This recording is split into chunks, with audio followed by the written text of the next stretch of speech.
Welcome, y'all, to the Morning Update Show. I'm your co-host, Trey Holiday. And you guys, we are so excited to be in our alma mater, the one and only Garfield High School. Yes, I'm going to throw it right on over to my guy, Big O. We're excited today, man. It's a beautiful Throwback Thursday, brother. Yeah, you know, we're definitely excited to be right here at James A. Garfield High School, the heart of the Central District, the mighty Bulldogs, the purple and white, the I'm so glad I went to Garfield High, man. You know what? The energy is right. And this whole week we've been right here in the Central District. And being in the halls of Garfield High School brings back so many great memories. Oh my gosh, so many. As soon as you walk in, I know the foyer is different from when we were here, but literally the energy and the spirit of what we know and love at Garfield is still present, man. I'm loving that we're here today. Yeah, no, for sure. We got some pretty cool guests here today. We've got Mr. Robert Stevens. Yes. We'll be talking about the Garfield Super Block. Then also we have Kaya Foreman.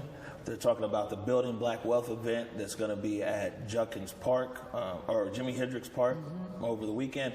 You know, so we heard that our director graduated from Garfield in 1986. We're going to see if we can put one of our mini cams on him, talk about his experience. Then I caught up with my big brother, Shikundi, the mural over there at Garfield Community Center. They painted a mural down there 22 years ago. It's still there. It was a mural that was painted to bring a lot of unity down especially to that street, to 23rd and Cherry, which we know over the years 23rd and Cherry has been a problematic intersection. But I caught up with Big Kun early this morning, and we went over to the mural over by Garfield Community Center. So I'm gonna keep the headlines short today because I know that we've got some great guests lined up here. I'll jump right into it if that's okay with you. Absolutely. Oh, and I gotta tell you, the purple lipstick is popping. Hey, we gotta do purple while we're in the Garfield purple Bulldog popping, percolating. You already know, man.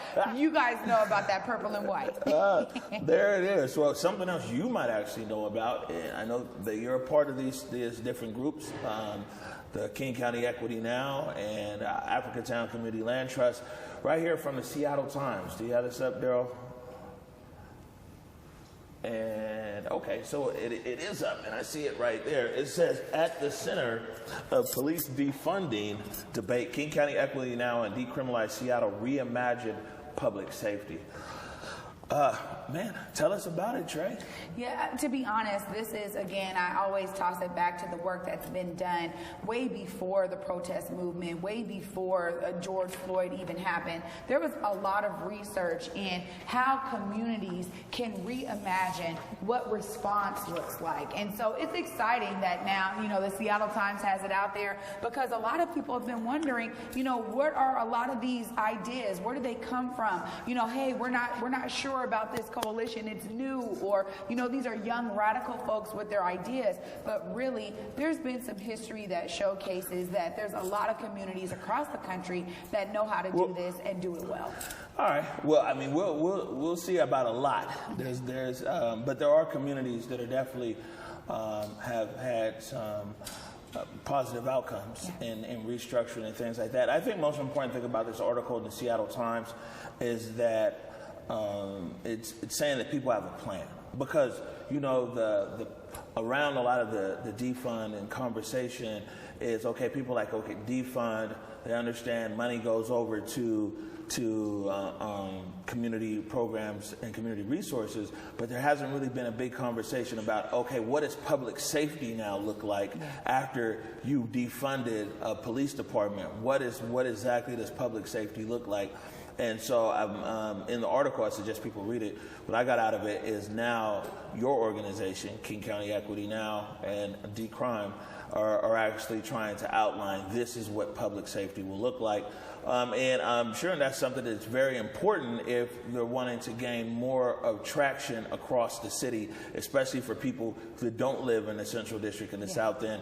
I'm sure people in Northgate and Lake City and Magnolia and West Seattle, these are the things that they're wanting buy-in on is, okay, what's public safety going to look like, and will it work for them?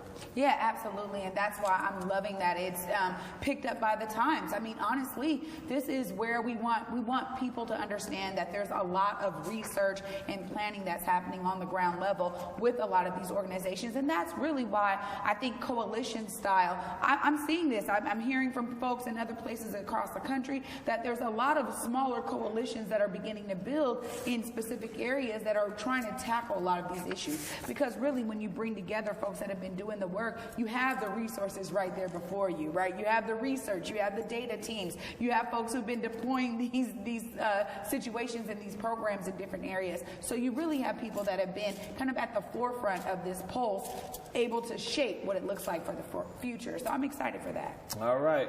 Another headline today. I've only got two because I want to be able to give you the floor today. You know, lots of times I get feedback. Oh, you talk too much. So today I'm cutting her off. No, I try to cut you off. I'm just saying is that I'm long-winded. You see, there's a difference, right? Second headline here from the South Seattle Emerald. Wildfire smoke affects Seattle's south end more than other parts of the city. And what they're saying right here is that according to the air quality index, the five poorest places with air quality are the International District, Georgetown, and Allentown, and then Beacon Hill and South Park. Mm-hmm. And so as the smoke and everything else comes and impacts the city, South Seattle is most impacted by it, and it's a few different indications as to why. Some of it has to do with topography. Some of it has to do with, like, long-term. They were saying that many neighborhoods in the South End are no stranger to bad air quality.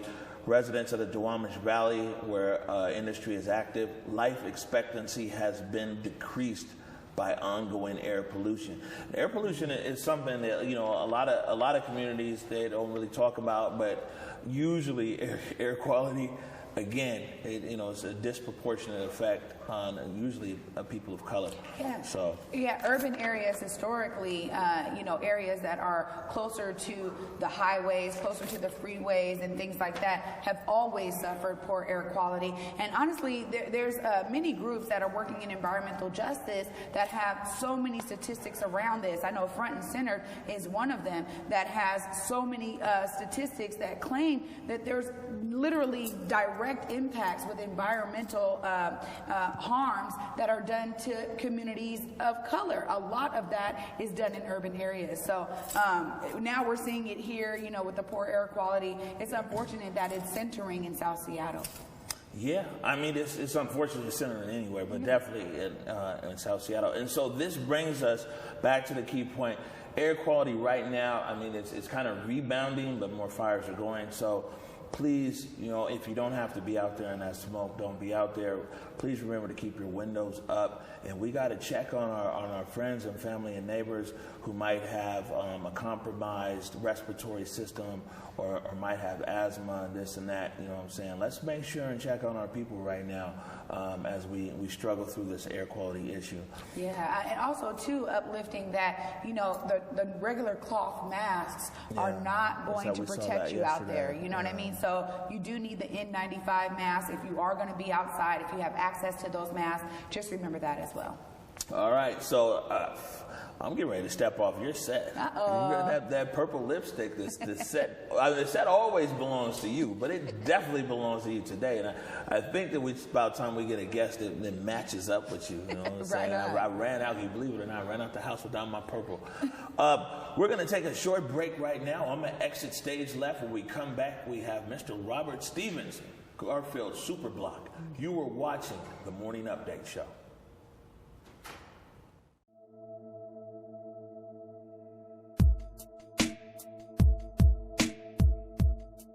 Converge Media produces culturally relevant content for Black and urban audiences.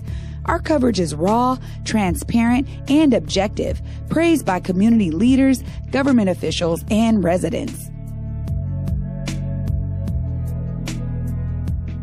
Support Converge Media today via Venmo, CashApp, or PayPal at Converge Media.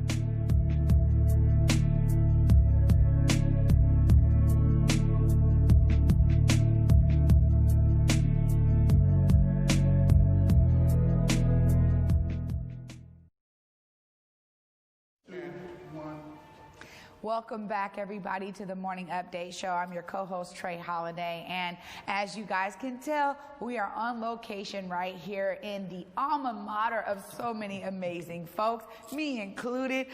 We're at James A. Garfield High School. Amazing, amazing time, and I'm excited because this brother I'm bringing on to the set today, he has been involved in the community for so many years, and I'm so excited I get to work with him on a project that is really redeveloping this entire park right here by Garfield High School. So let me welcome one of our community advocates and a beloved elder in our community, Mr. Robert Stevens. Hi. Thank you. Good morning. Yes, good morning. Good morning. Yes. I'm so glad finally we are making this happen. Yes, yes. So please tell us. I know that it was important for us to be inside Garfield because a lot of folks don't know about the project that's happening. It's been spanned for what, like 7 years? 15 years. So it's been a long time coming. Yes. Help the community understand what the Garfield Super Block is. Well, we started renovating the high school back in '03. And in '04, when we decided that we were going to build a new Quincy Jones Theater, we didn't have enough parking spaces. So the school district had to do what they call an ordinance variance. And when you do an ordinance variance, you have to give something back to that community. So what the city and the district agreed to do for the community was develop the whole block, i.e. The Garfield campus super block renovation, which includes from Cherry to Alder, 23rd to 25th. And if you, when you come in the first floor of the building, you will see a mirror that was created by an alum that tells sort of the history of the central area, starting with the Duwamish people, who was pushed off in 1850 when they had the Pont Elliott Treaty. Daryl, do you have the mural, the pictures up? Let's show them as he's talking. Go ahead, Robert. Yes. Yeah. So the mural begins with the Duwamish people, and it sort of jumps off into Henry Yesler. He used to come up here to chop logs and stuff, and skinny the logs down Yesler and Jackson. So you run into that. Then it goes into when the blacks sort of came, and then it goes into where the 7 different ethnic groups are working together during the late 1800s all the way through. And the mirror sort of ends with Obama, because the school reopened in '06, and so it ends with that era. And all of that information will be put out on the outside the campus through art and text and other information. Well, it's been exciting because honestly, I know you and I both have this community perspective, and Yes. it's so important that the community is a part of these development Yes. projects. Yes. I know for me at Africatown Community Land Trust, it is at the heart of what Yes. we do. Yes. And I know that you have been involved in this project. You said 15 years. Yes. This has really been a lifeblood of community. Yes. Community's been able to input over the years. Yes. So let's hear about that too, because the community has been involved in this project. Yes. Well, when we were doing the renovation of school, the building stewardship consisted of community members, the school district, and teachers and what have you. So we went through a whole saying that we want the school and this campus to talk to the kids as they come on. So we've had the designs reviewed, and we're going through the second phase of review of designs, and should something be coming out very shortly about what our second phase of the project. And we're going to need money, of course, but we need the district and the city to move up and come back and help the community to move forward with this project. So we need, again, more community input to see what we're doing now, and the school district and the city, and then other rich uncle to come and help us move There forward. we go. I love, call them out by name, Yes, right? yes. You know, I think that being a part of this coalition, the Garfield Superblock team, it really is a convergence of, you know, folks who are professional architects and Yes. landscape architects, and then folks who are coming from the community like ourselves. Yes. But then also there's a huge part of this that is really about art and the cultivation of Yes. art. Let's hear about that, because you were just describing how the mural inside is really reflective of these 7 cultures that have really commersed into the Central District and made the Central District what it is today. And there's nothing really outside that exemplifies that. So let's hear a little bit about this art that we expect to see once this development is complete. Well, as I said, the Central District was made up of 7 different ethnic groups. We have the blacks, the Duwamish, blacks, Jewish, Japanese, Chinese, Italian. I think I got all of them. But anyway, we're going to be, the coalition going to be talking with those different organizations, such as the Black Heritage Society, such as the Asian Museum. And we're going to bring them in to select some artwork that reflects their ethnic groups, and they're going to work together with our coalition and as a group of artists to develop how they see themselves as an ethnic group reflected and how they come together to deal with what we see now as the city or the central area. Wow, it's a beautiful, inclusive process. It's one of the things that I think I'm so excited about being on that team, because understanding that there are already organizations that can speak to this, and it doesn't need to come from, you know, the 10 of us who are organized or, you know, from some professional perspective, that when you involve the community, I think that it really resonates with community members and they feel a sense of ownership in the project. Is that something that you're really anticipating, that our community members feel a sense of ownership when this is going on, when this is being developed? We're just the catalyst. This project belongs to the community. This project is reflective of all of those that came before us, that you and I can be sitting here at Garfield and speaking to it. So yes, community come in. We have a contact that right now I don't know the exact first one, but I'll give you my email. My email is A as in Africa, A as in America, V as in veteran, G as in group, W as in Washington, S as in state @gmail.com. Wow. So send me the information and I'll forward to our coalition, so that we want all of your input, so that again, that this can be reflected. Even though most of us are not here, but this has been what we call Little City Hall. Everything that has happened in the central area happened here. Right. And we want to make this campus and put it on all of the landmarks and any other kind of designation that we can have. So please contact me or contact you guys, and we will get you into the right section of where we need help and how you want to help. Yeah, absolutely. I mean, that's what it's about. I think that you're right. They can definitely contact you. They can contact me. You guys can email me at trayana@africatownlandtrust.org. That's TRAEANNA@africatownlandtrust.org. Robert, I gotta say, you know, we're talking about art, and I just gotta say, did Robert come through or what? You guys see this purple and white outfit? I mean, you ain't getting no better than this right here. I just gotta say. So, you know, I've also been have the pleasure of being with you in community. We just celebrated Ma'afa, and I mean, one of the greatest things that really inspired me so much and hit me to the core was when the Black Prisoners Caucus talked about how, I don't want to get emotional, oh my God, but when they talked about how their work, you know, now is in 10 different organizations, 10 different places, soon to be 12, and you shared a story. I'm getting chills because you shared a story about the first dinner that was ever held in prison with the Black Prisoners Caucus. You were a part of that, and I just had to give some time for the audience to understand. You've been out here doing this work for many, many years. Please help us understand that story. Yes, back in the 70s, when I was a student teacher, some of the young men that came from the community was reaching back saying, hey, we're left up here by ourselves. We need you to help us reconnect community. Because at that time, if you got out of prison, you had 3 days to get a job, otherwise you're returning to jail.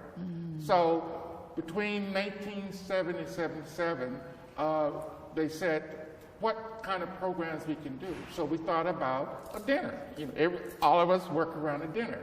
So that August, we wanted the community to fix the dinner and bring in the inmates. We had to deal with the guards going on strike because they didn't want to meet together. We had to deal with them doing other kind of things to sabotage us having it. But we were able to pull together some churches to bring a full black folks dinner into that prison. The young men were able to wear their civilian clothes. We had a play that had written, the whole 9 yards that you would think of an August celebration.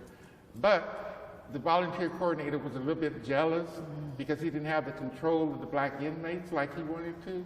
And I was ordered not to return in 1977. Wow. But my shout was that you can kill the leader, but you can't kill the dream. Yeah.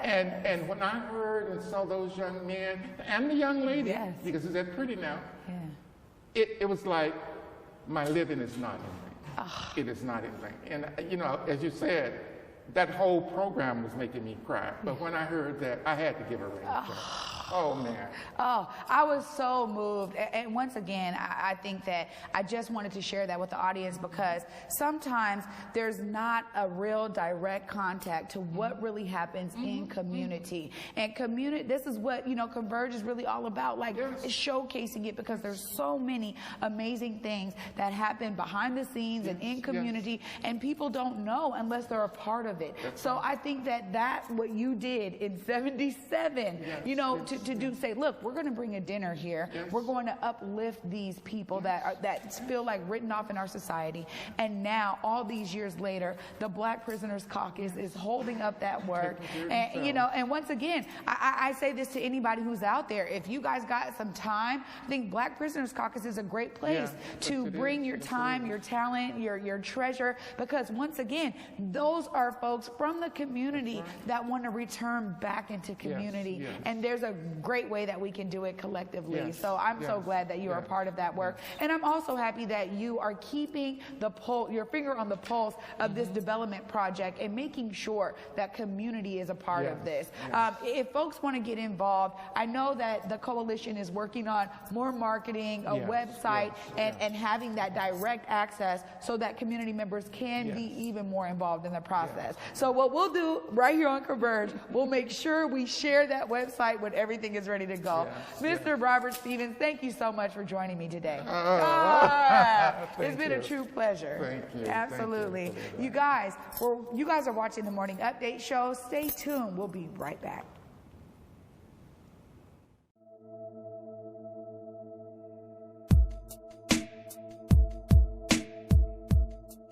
Converge Media produces culturally relevant content for Black and urban audiences.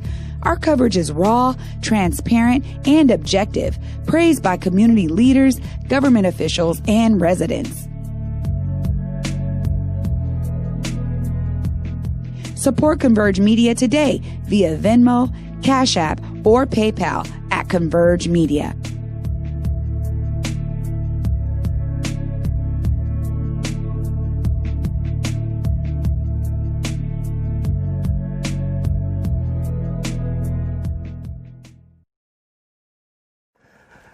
Hey, what's up? Welcome back to the Morning Update Show. I just feel out of place. Mr. Stevens' purple was so popping. It was just, it was silky. It's a tough act to follow, I'll be honest with you.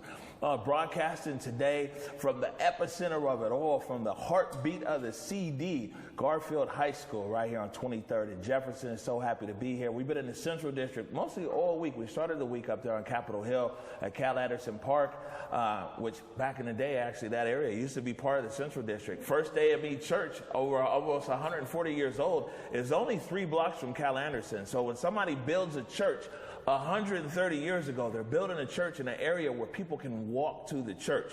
Cal Anderson Park and First AME are only 3 blocks away. So you can imagine what the population over there at Capitol Hill looked like about 130 years ago. Anyways, fast forwarding, jumping into the time machine here, I want to welcome Kaya Foreman. How are you? I'm good. How are you doing? I'm good. I'm good. You know what I'm saying? It's good to see you again. I've been bumping into you around the community for years. Yeah. A lot of stuff with a lot of people, and maybe including yourself, got real focused up here. Not to call you unfocused, but real channeled here in the last few months, especially around the protest activity here in Seattle. Yeah. I'll give you the floor for a second here, so you can introduce yourself to the audience and kind of tell people what you're up to. Sure. My name's Kaya. I'm helping organize the Building Black Wealth Market that's going to happen on Saturday. I also work with Harriet Tubman Foundation for Safe Passage. And I'm here to talk about our event that we have coming up this weekend. Okay, so if you watch our show, which you better be doing, you know that continuously or consistently I have three big themes right now. Well, they've been there for a while, but really what I talk about, especially in this time of change that's occurring here in our city and across the country, and one is the income gap and economics. Two is the decline in home ownership, and home ownership plays a big key role in actual generational wealth. You're able to leave a home to your children instead of leaving debt. And three is the education gap, especially between black and white students. So that's Big O's big three. And so when you talk about this Building Black Wealth Market, explain more about it. This is a space where people can go and buy goods from other black people and black businesses, but then also continue to build that mentality of how can we support black businesses and build black wealth in the community? Absolutely. Yeah. We're going to have lots of vendors. It's going to be all black-owned businesses. So it's going to be more than just food and like merchandise. We're going to have people doing haircuts. We're going to have people promoting pretty much everything, because we're more than just, T-shirts and fast food. Okay, so but when you say everything, you're sitting over here, I gotta ask you some good questions now. Yeah. So are you talking about on Saturday people can find like fast-moving consumer goods, like they might be able to get a T-shirt or incense or food or something like that, or also going to be people with services, like somebody who's selling a service, or a local insurance agent might be out there or something like that. Yep, different things like that. So when you say everything, you got to give some context. So everything is nothing at the same time. I personally don't know all the vendors right now, because I've been focusing more on the volunteer part. But our last event, we had real estate agents. They're giving out their cards, and we had somebody out there washing cars. So why did you guys feel the need to have this event, and then why now, and why at Jimmy? Yeah.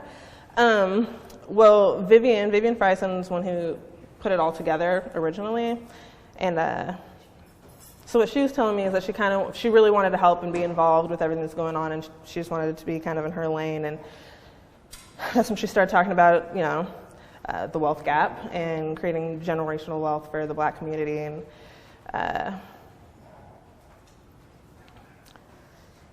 so I know I make you nervous, huh? I know, a little bit. I'm nervous in front of the cameras, all the lights. I know. It's never the cameras or the whole. It's the lights. It's the lights shining right on my face. Why Jimi Hendrix Park? So Jimi Hendrix Park, it started getting to be a popular place to have events. I was doing BCV. We were doing the Page Engages. Amari Tahir is holding space down there, and everybody's already there. Huh? Yeah, and so everybody's already familiar with the space, but it's a big space. All right. So. Well, your team sent over some visuals. I think we have a short video here of the last event, and so this is kind of a preview, I guess, of what people could expect on Saturday. Yeah.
going by the last video, it looks pretty solid. Yeah.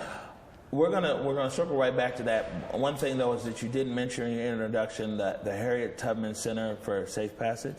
Harriet Tubman Foundation for Safe Passage. Harriet Tubman Long title. Foundation for Safe Passage. And now since you mentioned the name, Harriet Tubman, you see if it was like the Susie Smith, right, if we go back.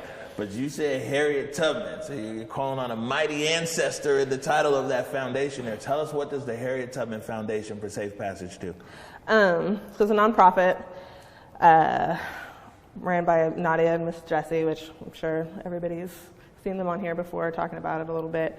But basically what I'm involved with is pretty much making sure that Black activists and organizers and creatives are all getting paid for their creative. Yeah, my understanding, I did an actual podcast with Just Call Me Nas. Mm-hmm.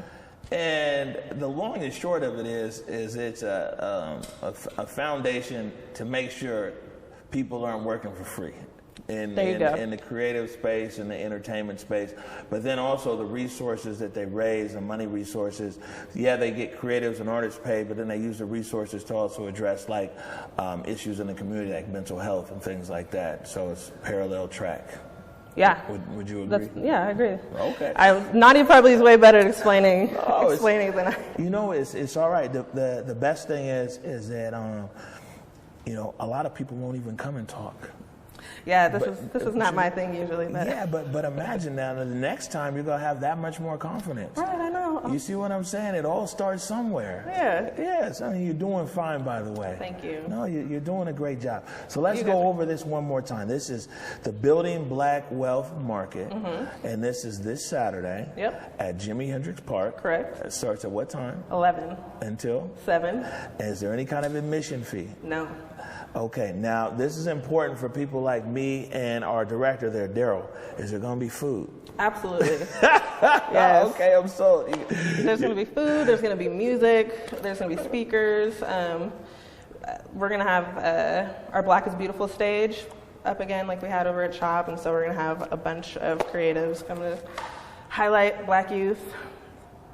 Okay. A lot going on. Good stuff. Yeah. All right. Well, Kaya Foreman, thank you so much. Thanks for having me. You guys have the info here, the Building Black Wealth Market on Saturday at Jimi Hendrix Park. We're going to take a short break right now. When we come back, we're going to be talking more about why we love Garfield. You're watching the Morning Update Show.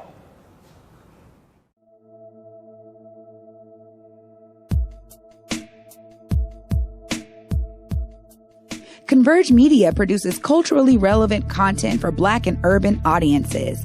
Our coverage is raw, transparent, and objective, praised by community leaders, government officials, and residents. Support Converge Media today via Venmo, CashApp, or PayPal at Converge Media.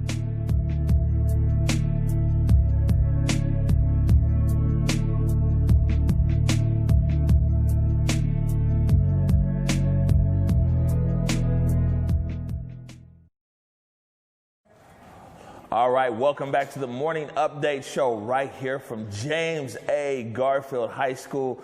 We love the CD. If you don't know, we say it all the time, CD or see me, and it's so real, man. The love and affection that we have for our community, for our culture, for our people. It's just been smiles for us all week. And we've had lots of technical ups and downs, but it hasn't dampened any kind of spirit over here. So this morning, I know my mom's watching. My dad's watching, too. But this morning, they're always both happy whenever two Salisburys connect. So I caught up with my big brother, Shikundi. Like you guys know, he's running for the 37th district in the state legislature. But he got his start with the city of Seattle, with the Seattle Parks Department, actually, right there at Garfield Community Center 23 years ago. And actually wanted to have him on the show today to talk about Garfield, because he's a big Garfield supporter and alum and everything else. But he had to work. So I caught up with him earlier, and we went down to a mural that's down down that it was painted 22 years ago, and they painted that mural 22 years ago because there was a big uptick in gun violence and shootings and arrests right there on the intersection of 23rd and Cherry. Unfortunately, over 2 decades later, a lot of those same problems persist. But I caught up with Con, and we went over there to the mural, and one thing that struck me about it is after all these years, you know, it hasn't been tagged up. It's been touched up a few times, but, you know, that's a sign of respect on the street level is when art stays on buildings, and it's still there. Here's me and my big brother, Shikundi, this morning around 9 a.m. down at Garfield Community Center.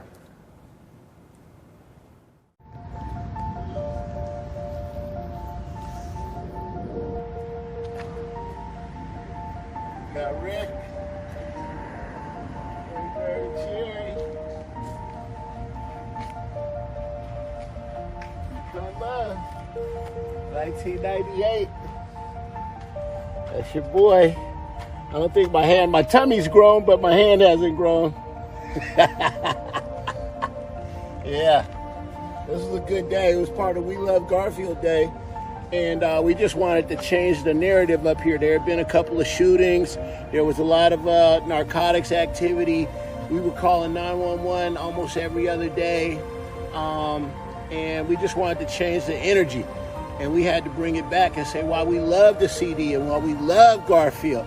And it was just that simple. We love Garfield. It was a lot of kids here. And people like Toto, you know, she was here. She was actually a little kid, you know. She was she was here as a day camp participant that summer. And so we had, you know, hundreds of kids out here. And Hiawatha D helped us paint this. He obviously designed it. And then the youth and the kids, these are all, see, like Ebony Davis, she was here. You know, so if you go through the mural, a lot of people's names that are still around here in the CD are still here. Obviously, I'm still here. See, this is Ashley. Ashley, I don't know where Ashley's at now, but it's a lot of our young people that grew up right here in the CD that are still here. And this testament, this is a testament to us. You know, this mural at this point is 22 years old. 22 years old, you know, and I've been here with Parks for 23. All right, that's the big fella right there. Con love, Shikundi. Absolutely. But, you know, I mean, it's irregardless. And Shikundi just represents so many different people across our neighborhood and community. Some that still live here in the CD, but so many more that have been displaced through systemic gentrification, you know, rising rents, some of everything else. But the love and the passion they talk about in the Central District is amazing. Yeah, absolutely. And, you know, we have this saying, you know, at Africatown, it's like buildings don't build community. It is the people. That's it true. Is the relationships that build community. You can have institutions or affordable housing project, but just because people are in one location doesn't inherently create community. And what Con was just describing there is that intersectionality between like, hey, I live here, but I'm also a community member. Like, I care about this place.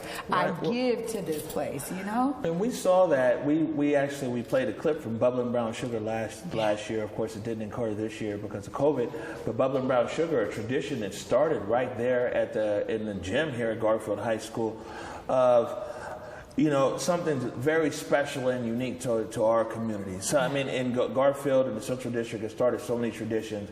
People talk about, it's a lot of big names people, you talk about, you know, Jimi Hendrix, Jimi Hendrix Park, which of course is right down the street.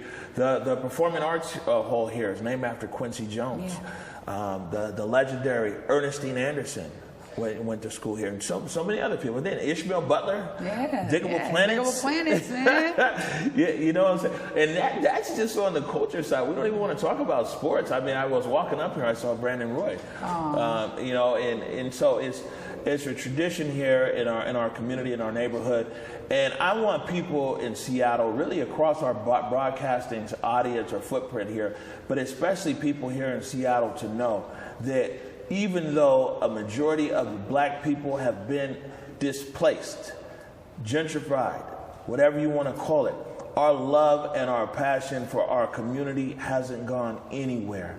And that's why you'll find that any kind of way that we can find a way to be here in this community, we're here. You'll find that there's parents who now live in Federal Way or Berrien, but they'll still drive all the way up to go to Barnett Park. Yeah. Because that's where they went when they were kids. Yeah. We haven't given up on this neighborhood.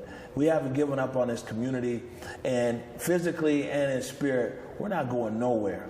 We love the Central District, and we not going nowhere. That's right, absolutely. I echo your sentiments 100%. I'm one of those parents. I was every Saturday driving my son all the way to Mount Zion in the morning on a Saturday for him to be there from 9 a.m. to noon to participate in Team Issachar, a mentorship program that's put on by the fellowship, the men's fellowship right there at Mount Zion. Black men wanting to give to younger black men and raise that next generation. And you know what? I've been in Federal Way. My parents had to move out there in 2003. We've known about Federal Way since then, and yet the only thing that my son has out there is his basketball team. Everything else, we really still are connected to the Central District. So I echo that 100%. All right, that's what's up. We're going to take a short break right now. When we come back, we have a new contributor joining the Converge team, and all the way from from Seattle, but on the East Coast now, but back in Seattle today. We're going to bring her out and let her and introduce her to you. You're watching the Morning Update Show.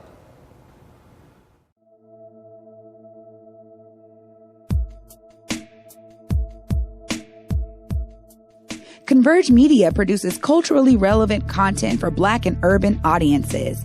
Our coverage is raw, transparent, and objective, praised by community leaders, government officials, and residents. Support Converge Media today via Venmo, CashApp, or PayPal at Converge Media.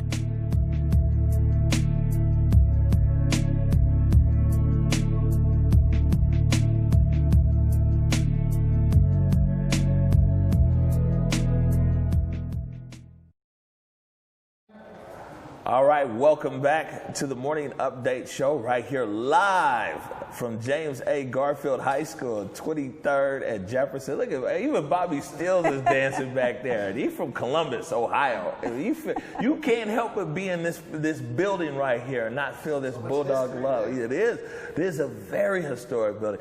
And I've talked about it plenty of times before. Even Governor Inslee, his late father, Frank Inslee, was an assistant coach on the 1954-1955 Garfield basketball men's team. That was Garfield's very first state championship. Governor Inslee's father was an assistant coach on that team. So, I'm just Bulldog everything, you know what I'm saying? Anyways, we got a guest on set, or maybe I should even say a member of the family.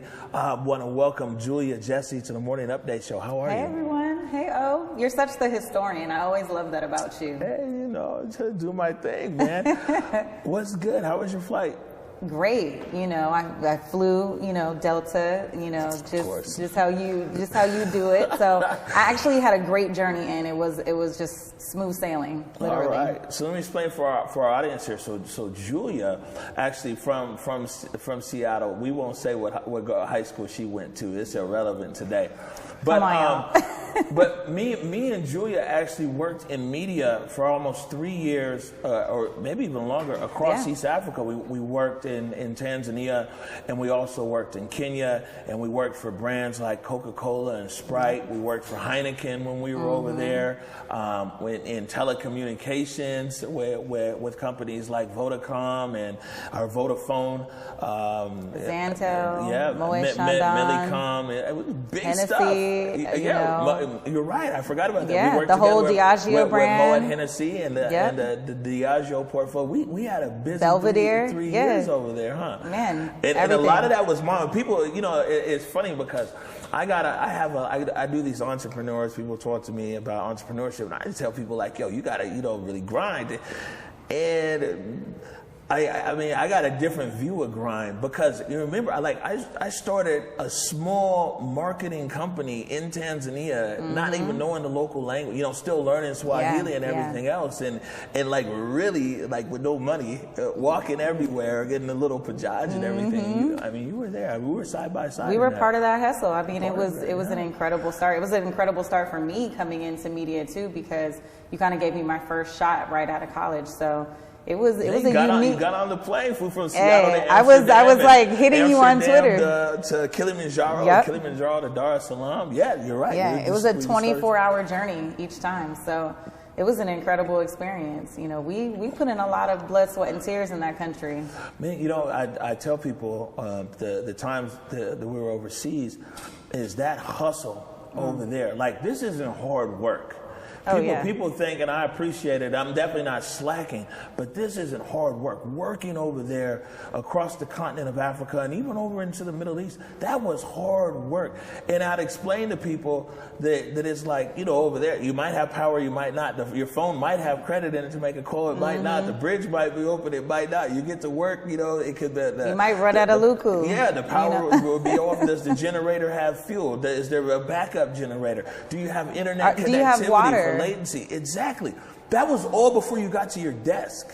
Yeah. And so it's like when you're used to, like, I remember over there we do a press event and you do a press conference, but the media people, the other journalists are paid so low, you know what I'm saying, that like they only have public transport. So if you wanted a journalist to come to your media event, you literally had to rent a bus to go. It was a lot. I mean, these were real challenges. So I come back home and it's like, you know, the challenges are a bit different. But as far as the mindset of, you know, working hard and things like that, it's like, man, I tell people all the time, I grew up in an African media house. Oh, absolutely. I think, you know, I think about maybe my first week on the job with you, and you gave me back my assignment and it just had all these red marks, and I was like, oh my God, I don't know what I'm gonna do. But it really taught me how to navigate and how to really have good journalism and make sure that we told a better story. And so it pushed me. And you know, we spent 12, 14, 16-hour days on stuff. Yeah. On literally everything. Yeah, and it was crazy too, because, you know, a lot of stuff, we go up country. So Dar es Salaam is the biggest city there in East Africa, has big population, 6-7 million people. But as soon as you left Dar es Salaam, you know, I mean, the next city up the road, I mean, you might hit Chalinze, but you go to Morogoro, it's a minute before you're up there in Mwanza or Arusha or something. And we'd be out there. We'd really be up there in the village. And taking the bus to get there. Let's not forget that. I mean, we took some journeys, and that bus, you know, you're listening to all this bongo flavor all the way up for hours. Yeah. And stopping and people selling you stuff, and man, it was good, but it was a lot of work, and it's just a totally different hustle than I think the United States could ever offer offer to someone. Even our time in coverage over there in Zanzibar. I mean, this is also refreshing to me because a lot of people didn't realize. So there's a good population of people that are like, they think that Omari and Converge just popped up around protests. Definitely not. And this was 6-7 years ago we worked together. 7 years ago. 7 years ago that we worked together across East Africa and Tanzania and Kenya. That was, I think we kind of kicked things off in 2013, but you had already been there for... I've been there since 2004. Yeah, you had been there for a while, and so I kind of was coming into a landscape that was already kind of pre-developed, and then we landed that deal with Coca-Cola, and everything kind of just shot off from there. It took off from there after Coca-Cola. Shout out to Coca-Cola for that. Yeah, all those guys, even Uche. I still keep up with Uche over at Heineken. Oh, I love Uche. He's over in Nigeria now. The big boss. Man, he's the big green boss. Listen. Exactly. They're doing big things. They're doing big things. So we got you out here. You're gonna be joining the team again. It's almost like every time, you know, superpowers unite. The last time we united, it was 10,000 miles from here. I know. But we had a great run across East Africa and the Middle East. Now, you know, coming on as a contributor here in Converge, and especially we're going into the political season. Good. It's election season, and I know that you're definitely your own woman with your own thoughts thoughts and your own opinions. Absolutely. And so we look forward to welcoming you on the Converge platform. What can people expect from you? Well, it's interesting that we're even doing this meeting, this interview right now, sitting in Garfield High School. I think about my great-grandmother who was a journalist and kind of led my path to this. So it's really full circle once again. And it always happens with you, O. So I'm happy to see that. What can they expect? They can expect someone to be opinionated, to be well-versed, to be well-researched. You know, facts matter. And I like to make sure that you know, you put some respect behind the media that that you kind of give out, the information that you give out. It's so important that, you know, we're just not speaking, you know, out of our tail. We want to make sure that we're, you know, giving people some informed opinion, some informed conversation, and really allow the audience to make their opinion after I kind of give mine, you know. So coming true, facts matter, and unbiased. You know, and I think people who follow us here will definitely appreciate that, because that's who we are, or definitely who we've been trying to be over here on the news side of things that Converge. Absolutely. So. I think you guys are, you know, really have been on the front lines and are really champions for the people. So I wouldn't have signed up if that's not what we were doing here. So I really commend you and your team. You guys are really, really, really, really soldiers, and it's difficult to be in this work, and real journalism really has been lost in this whole fake news that we kind of know it to be now. So to be, you know, someone who is funding their own projects and making sure to get out real information to the people and really to the culture, to Black culture, and really being a media channel that speaks to our people is so important, especially during these times. So I'm down. I'm with it. More power to the people. All right, that's what's up. But actually, once we leave here, we're going down to the studio to start shooting some stuff. Well, I'll officially welcome you to the team. Thank you, Julia Jessie. Asante sana. And if you're a friend, then you call her Jules, huh? Hey. Karibu sana Marimbo. Haya. Sasa moja kwa moja. You got me talking Swahili on the set. We're going to take a short break right now. When I come back, Trey Holiday returns, and we're going to talk to Daryl DQ Glover, class of 1986. You are watching the Morning Update Show.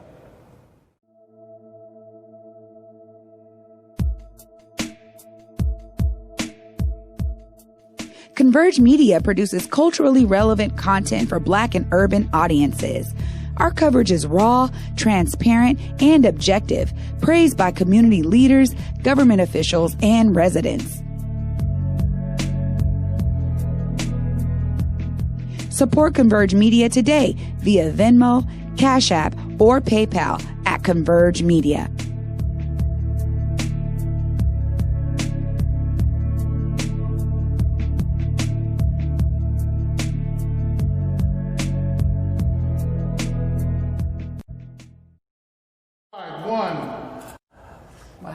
All right, welcome back to the Morning Update Show, live from James A. Garfield High School, right here in the heart of Central. Gosh, what a great episode this has been. Oh, I mean, I'm excited to see what Jules is bringing out for the people, man. She's an amazing addition. I mean, and it's kind of wild too, because you know, when that stint I was overseas, I wasn't alone, but there wasn't a lot of Seattle people that were there. People would come and visit, even people like DJ Topspin, who was the other day, came over a lot and everything else. But like Julia was there, like we worked together for almost 3.5 years, like I said, across Tanzania and across Kenya and everything else. So definitely a very professional, globally seasoned professional joining the team here at Converge. So we're happy to have her. Man, I love it, man. I was talking about you last night on Rainier Avenue Radio with Tony D. Yeah, I listened with Tony. Big shout out to Tony D. Rainier Ave Radio. Yeah, we'll try to make sure we get that. We got to rebroadcast. I sent Tony an email. Hopefully, we can get the segment so we can rebroadcast Absolutely. It. But literally, I was saying to him, I'm like, Omari, and he calls himself the global citizen journalist, man. Like, he's on point, and I love that you're bringing that flair over here, baby, to the 206. Oh, man, I am. And so we got Daryl, Bobby Stills. What's going on back there? You got Daryl? Get our guy, man. Okay. So we're gonna turn on the Daryl cam here. You guys don't see Daryl that often, but Daryl, Bulldog class of 1886. Class of 1986. Daryl, smack him. Daryl, Got you. what's up, man? You back in the doghouse? How you feeling? Feeling good. Feeling good, bro. This is, the legendary history here, and it just feels good to be back in these walls, see the changes, and, just hear about all the good things that's continually happening around here. Yeah, what do you think of all the renovations and this? And because when you were at Garfield, it didn't quite look like this. No, this here, they took our Quincy Jones Auditorium. Yeah, there's a lot of memories over there. We wrote on the walls. The drama room was back there. It's a good look, though.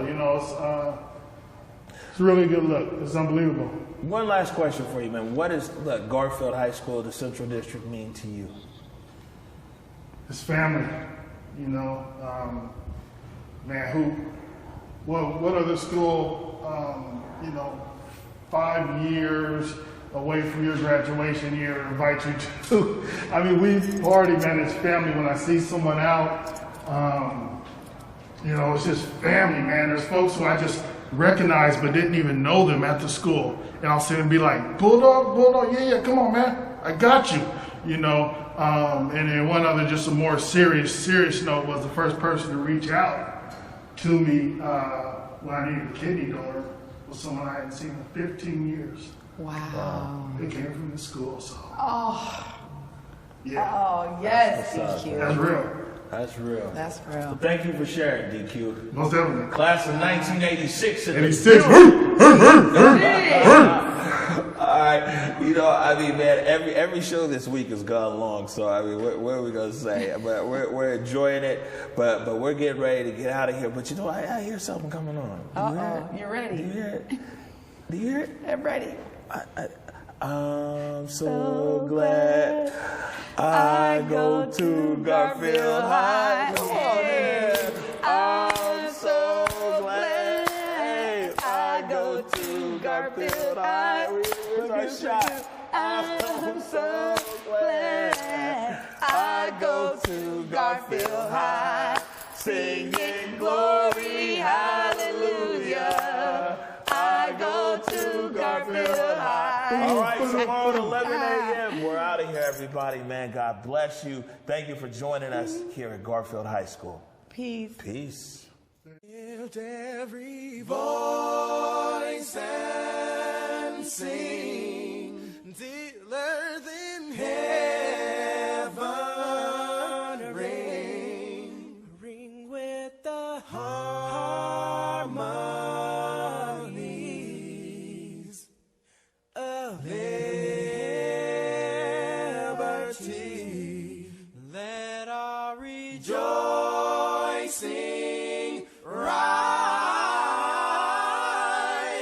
as the listening skies. Let it resound loud as the rolling sea.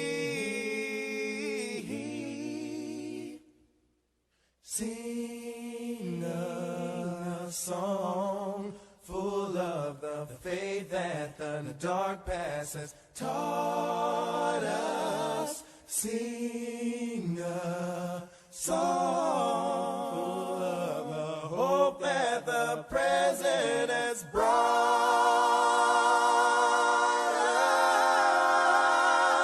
us.